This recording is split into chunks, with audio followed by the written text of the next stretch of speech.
Assalamualaikum warahmatullahi wabarakatuh. Anak-anakku, siswa-siswi SD ITA Salam kelas 4, yang mudah-mudahan kita selalu sehat walafiat dan selalu dalam rahmat dan lindungan Allah Subhanahu wa taala. Pada pertemuan kali ini kita akan belajar tentang bersuci dari hadat. Silakan dibuka buku paketnya halaman 43 sampai 53. Kita awali pembelajaran kali ini dengan bersama-sama membaca Bismillahirrahmanirrahim. Hadas adalah keadaan tidak suci yang menyebabkan seorang muslim terhalang untuk melakukan sholat, tawaf, dan yang lainnya. Hadas ini ada dua macam, yaitu hadas kecil dan hadas besar. Hadas kecil adalah keadaan tidak suci yang mewajibkan seseorang untuk berwudu. Adapun perkara yang menyebabkan hadas kecil diantaranya 1. Keluar sesuatu dari kubul dan dubur. Kubul adalah jalan depan yang biasa keluar BAK, buang air kecil atau pipis. Kemudian dubur adalah jalan belakang yang biasa keluar kotoran BAB, buang air besar atau buang gas atau kentut. Yang kedua adalah hilang akal, seperti mabuk, gila, dan tidur. Adapun tidur dalam posisi duduk yang bagian belakangnya itu menempel pada lantai, maka tidur seperti ini, tidur dalam posisi duduk yang bagian belakangnya menempel pada lantai, maka tidak batal wudunya, tidak menyebabkan hadas kecil. Yang ketiga adalah bersentuhan kulit laki-laki dan perempuan yang bukan mahram tanpa ada penghalang. Yang keempat, menyentuh kubul dan dubur dengan telapak tangan bagian dalam tanpa penghalang. Anak-anakku, ada syarat sahnya wudu. Syarat sahnya wudu diantaranya adalah seorang muslim. Syarat sahnya wudu yang pertama adalah beragama Islam, muslim. Yang kedua adalah mumayyiz. Mumayyiz ini adalah anak yang kira-kira umur 6 tahun. Anak ini sudah mengerti dan bisa menjawab pertanyaan-pertanyaan yang ringan. Yang ketiga, syarat sahnya wudu adalah memakai air suci dan mensucikan, seperti air sungai, air sumur, air laut, air hujan, dan lain-lain.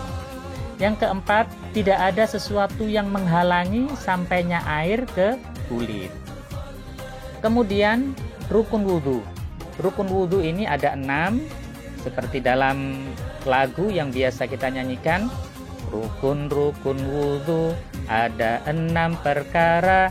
1 niat dalam hati, 2 membasuh muka, 3 membasuh tangan sampai siku-siku, 4 mengusap sebagian kepala, 5 basuh kaki sampai mata kaki, 6 itu tertib, artinya berurutan.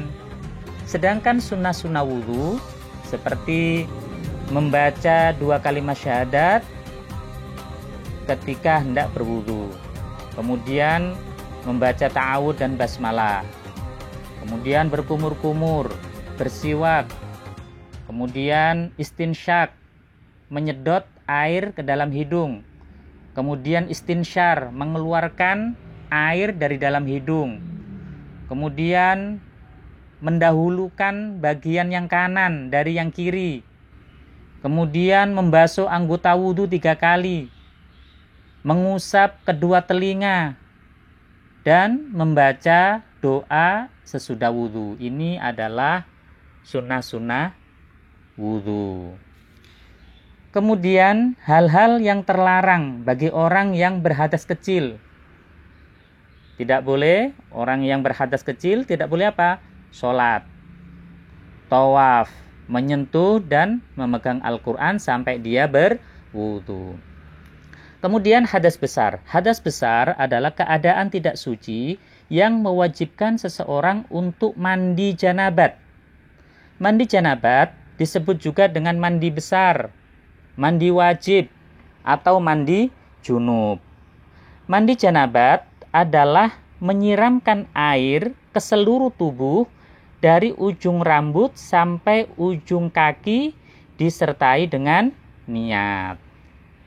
Kemudian ini ada lafal niat, ya, diperhatikan. Nawaitul husla li raf'il hadatsil akbari fardhol lillahi ta'ala. Aku niat mandi untuk menghilangkan hadas besar, fardu karena Allah Ta'ala. Bagi anak perempuan yang sudah bersih dari haid, keluar darah haid, kemudian sudah suci, maka diwajibkan untuk mandi besar, mandi wajib untuk menghilangkan hadas haid. Niatnya seperti ini. Nawaitul husla li raf'il hadatsil haidhi fardhol lillahi ta'ala.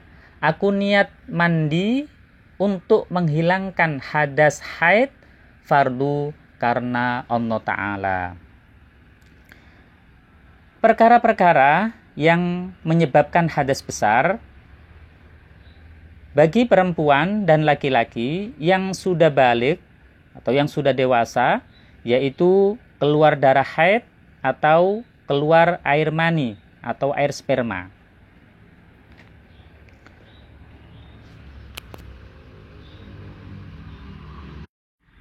Adapun tayamum artinya bersuci dengan cara mengusapkan tanah yang berdebu ke muka dan kedua tangan sampai siku dengan syarat tertentu. Tayamum merupakan pengganti wudhu dan mandi janabat. Adapun halangan yang membolehkan orang untuk bertayamum adalah karena tidak ada air, itu yang pertama, dan yang kedua karena sakit jika memakai air semakin parah. Kemudian rukun tayamum adalah niat. Itu yang pertama. Yang kedua, mengusap muka dengan tanah yang berdebu. Yang ketiga, mengusap kedua tangan sampai siku dengan tanah yang berdebu. Yang keempat adalah tertib. Adapun syarat tayamum yang pertama, sudah masuk waktu sholat. Kemudian tidak ada air. Yang ketiga, dengan tanah yang berdebu yang suci mensucikan. Adapun niat tayamum adalah nawaitut tayammuma listibahatis shalah lillahi ta'ala. Aku berniat tayamum untuk diperbolehkan mengerjakan sholat karena Allah Ta'ala.